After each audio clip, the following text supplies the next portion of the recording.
ಹರೇ ಶ್ರೀನಿವಾಸ. ಶ್ರೀ ಗುರುಭ್ಯೋ ನಮಃ. ಹರಿ ಓಂ. ಶ್ರೀಮದಾನಂದ ತೀರ್ಥ ಭಗವತ್ಪಾದಾಚಾರ್ಯ ಗುರುಭ್ಯೋ ನಮಃ. ಹರಿ ಓಂ.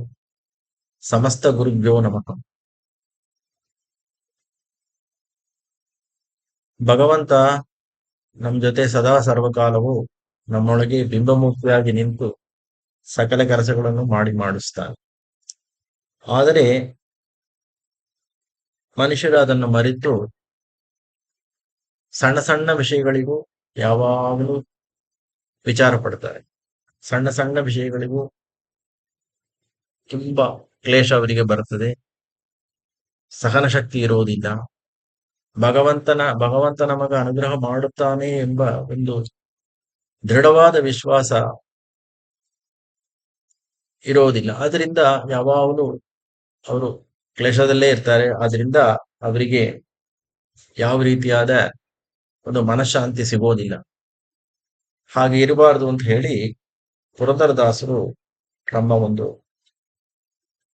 ಕೃತಿಯ ಮೂಲಕ ನಮಗೆ ಚೆನ್ನಾಗಿ ತಿಳಿಸಿಕೊಡುತ್ತಾರೆ. ಅದರ ಬಗ್ಗೆ ಸ್ವಲ್ಪ ತಿಳಿಯೋಣ.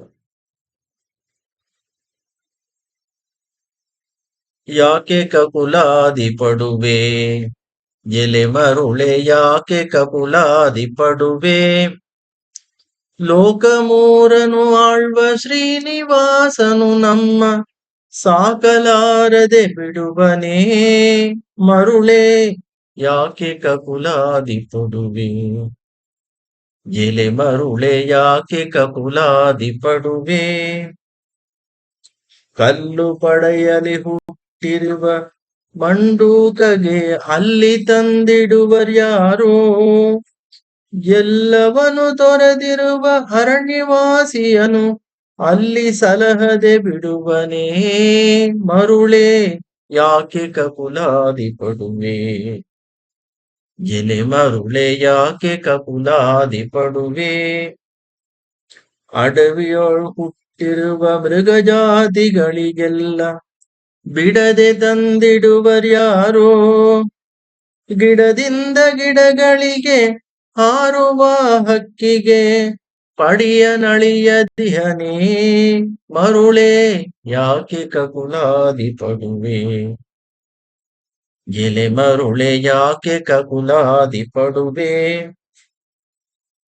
84 ಲಕ್ಷ ಜೀವರಾಶಿಗಳನ್ನು ಇಂಪಾಗಿ ಸಲಹುತಿಹನು, ನಂಬು ಶ್ರೀ ಪುರಂದರ ವಿಠಲನ ಚರಣುವನು ನಂಬಿದರೆ ಸಲಹದಿಹನೇ ಮರುಳೆ, ಯಾಕೆ ಕಪುಲಾದಿ ಪಡುವೆ, ಎಲೆ ಮರುಳೆ ಯಾಕೆ ಕಪುಲಾದಿ ಪಡುವೆ, ಲೋಕ ಮೂರನು ಆಳ್ವ ಶ್ರೀನಿವಾಸನು ನಮ್ಮ ಸಾಕಲಾರದೆ ಬಿಡುವನೇ ಮರುಳೆ, ಯಾಕೆ ಕಪುಲಾದಿ ಪಡುವೆ.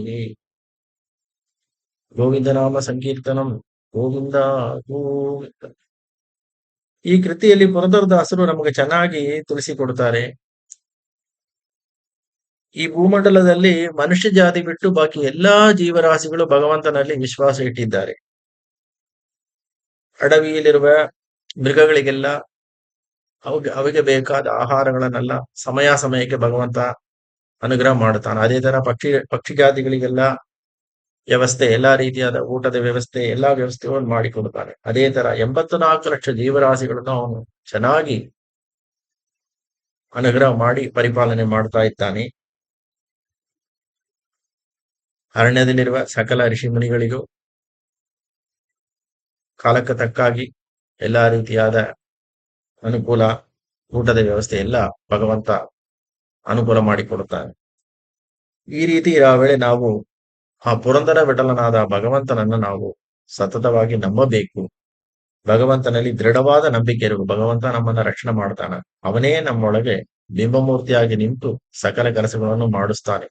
ಅವನಿಗೆ ಸಮಯಕ್ಕೆ ತಕ್ಕಂತೆ ನಮಗೆ ಒಳ್ಳೆ ಪ್ರೇರಣೆ ಮಾಡಿ ಒಳ್ಳೆ ರೀತಿಯಲ್ಲಿ ನಮ್ಮನ್ನು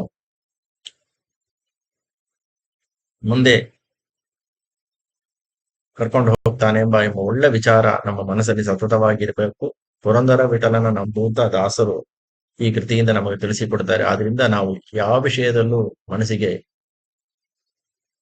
ಕ್ಲೇಶ ಇಲ್ಲದೆ ನಿಶ್ಚಿಂತೆಯಾಗಿ ಭಗವಂತನ ಸ್ಮರಣೆಯೊಂದಿಗೆ ನಮ್ಮ ಕೆಲಸಗಳನ್ನೆಲ್ಲ ಮಾಡಬೇಕು. ಭಗವಂತ ನಮಗೆ ಖಂಡಿತ ಅನುಗ್ರಹ ಮಾಡೇ ಮಾಡ್ತಾನೆ. ಹರೇ ಶ್ರೀನಿವಾಸ. ಶ್ರೀಕೃಷ್ಣಾರ್ಪಣಮಸ್ತು.